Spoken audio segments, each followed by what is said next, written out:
All right, welcome to the second review of the evening.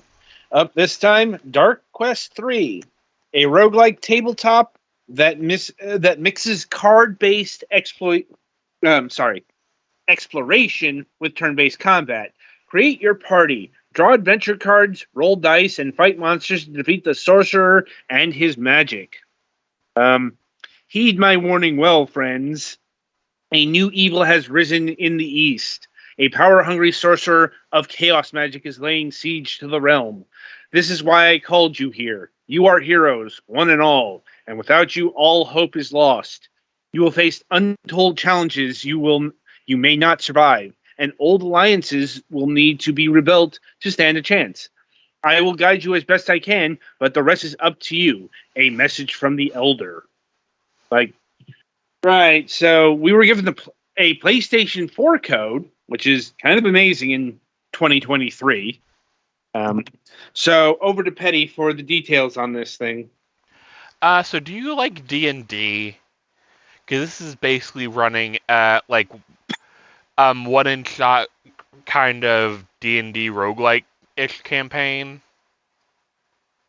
Like you even actually see the dice, though they're using 10 count dice instead of your usual 6-sided. Hmm. Which, I mean, to each their own. Any D20s? As far as I can tell, they only go up to 10. Like I'm Or trying well, to remember. they are all only like 1 to 10 number rolls. It's not like um the you roll a like D6 or anything like that. It's all the numbers are just 1 to 10. I'm trying to remember if D&D ever used the D10. Looks over at Golux. It's used, but it's not usually one of the major ones. There are other systems that are way more D10 focused, but they're usually dice pool based. Although the Artelsorian Games one does use just D10 plus modifiers. In D&D, you'll get it for martial class hit dice, certain weapon damage dice. We are learning things. Indeed. And just remember, kids. And also, 2d10s is used for percentages, with 1 being the 10s digit and the other being the 1s digit. And remember, kids, if the DM says he doesn't have enough dice for this, get ready to fill out a new character sheet. Well, I mean, anyway, if the DM doesn't have enough dice, probably shouldn't be DMing. But that's not a concern with a digital board game, let's call it. Mm-hmm. So yeah, you pick from a selection of various classes, and then you just kind of go on an adventure. Like, do you start at a tavern? Camp, yes. Okay, so just the second most cliched setting. Yeah. And then you just kind of keep pulling cards, and then it gives you various effects, like you found an old hermit willing to give you some gold. You can either take what he gives you or threaten him for more.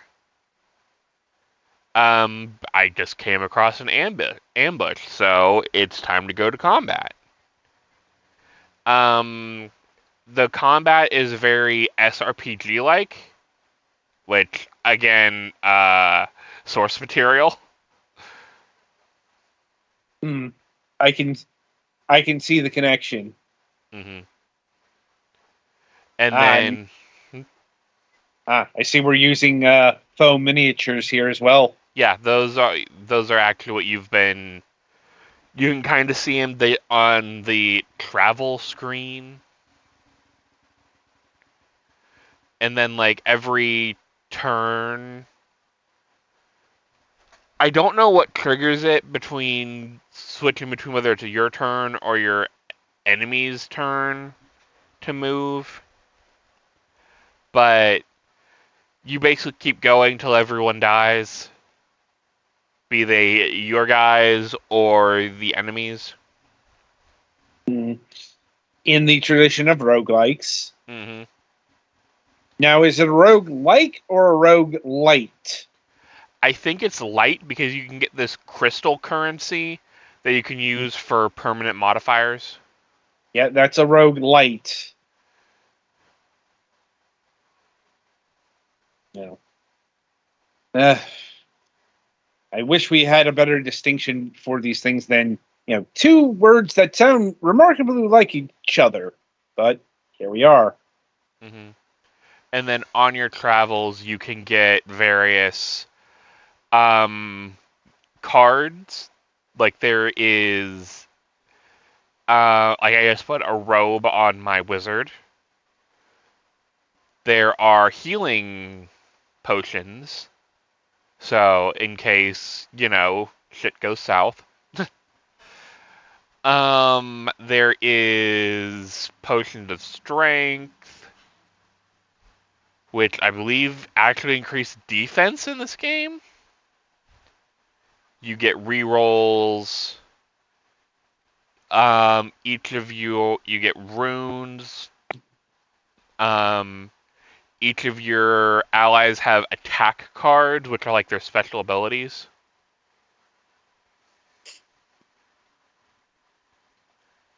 Um,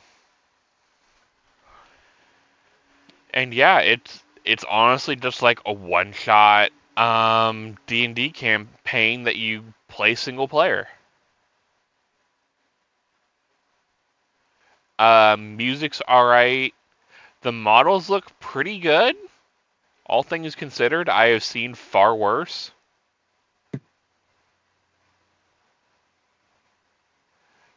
Um, the classes make sense. Like you have your typical barbarian, which you can use as a tank. Or no, the barbarian's a DPS in this one, I believe.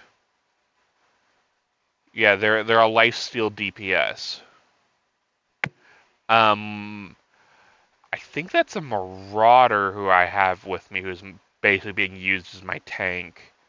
Then there's the ranger, which no points for guessing what the ranger does. Same with the wizard. Mm. And like when you get roll things, you can pick what you want to happen. I don't know if that actually affects your roll, but I imagine there's probably like an achievement tied to guessing the correct thing.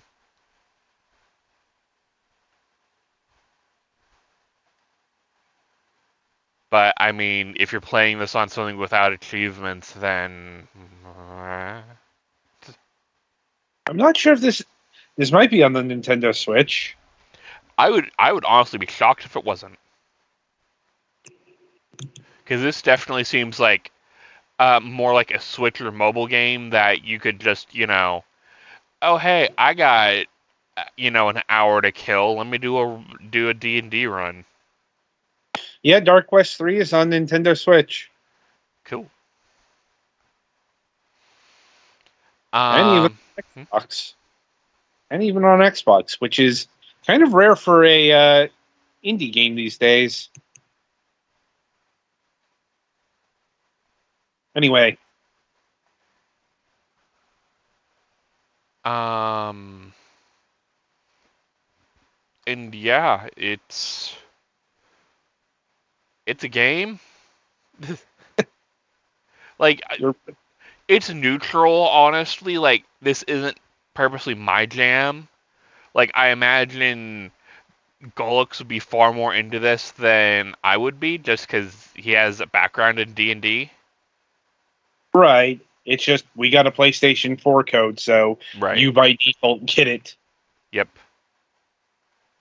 Oh, and here's where you start getting crystals when you come across Thief Guild cards, where I could use my crystals to upgrade things that happen in the forest. Like I could unlock different classes. I could make healing happen more frequently here, extra gold on entering, stuff like that. It's kind of cool meta progression, but it's also, we've done this song and dance on how many games now? I've lost track. Indeed. Let's not take the damage. Sure. But yeah, and there's also just random skill checks. Roll the dice. Do you take damage? Does nothing? Do you heal? And then when you get to the end of an area, you could pick where you want to go next. And eventually the end either runs in all of your allies dead, or you kill the boss. Good job, go around again.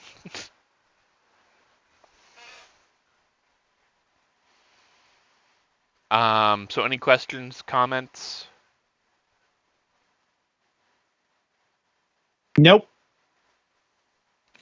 No, I might have to look at it a bit later, but seems interesting to start with.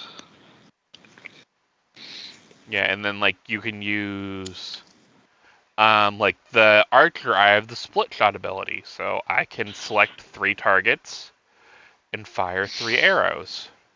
Mm-hmm. And then there is a stand in place mechanic to increase your natural resistance and kind of guard for some classes. And then I think that's it battle wise.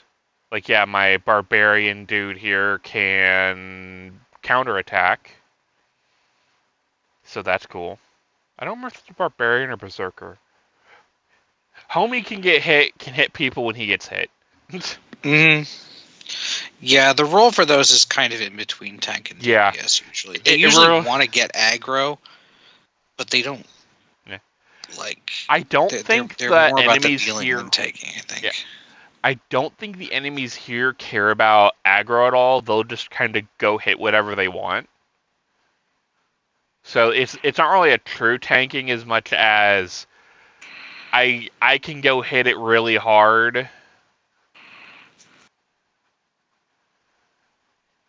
And then it kind of disappears. Oh yeah, I forgot the two-sword lady had a double attack. Where if something's close enough, she can chain one attack into another.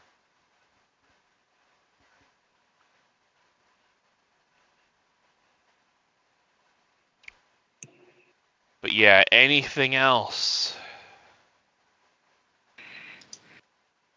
Nothing I can think of.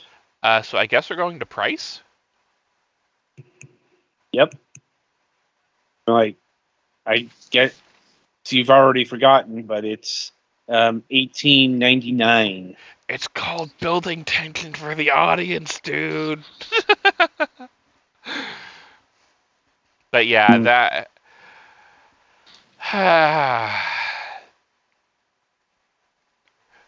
If you're not into D&D, that price might be a touch steep. But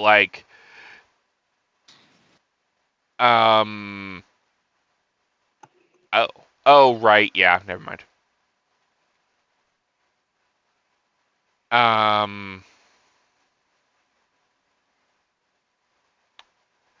Yeah, if you're more into D&D and looking for just something fun to do, say your group's off for a week or whatever, then this could be better than sitting in a dark closet for however long or whatever D&D people do when they're not playing D&D. I joke, of course.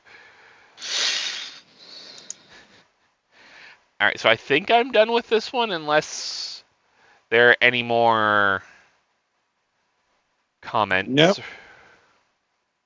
No, I think we are good on Dark Quest 3. So yeah, that'll about do it for this. Be sure to tune in after the break as the Golics will be reviewing Octocurse.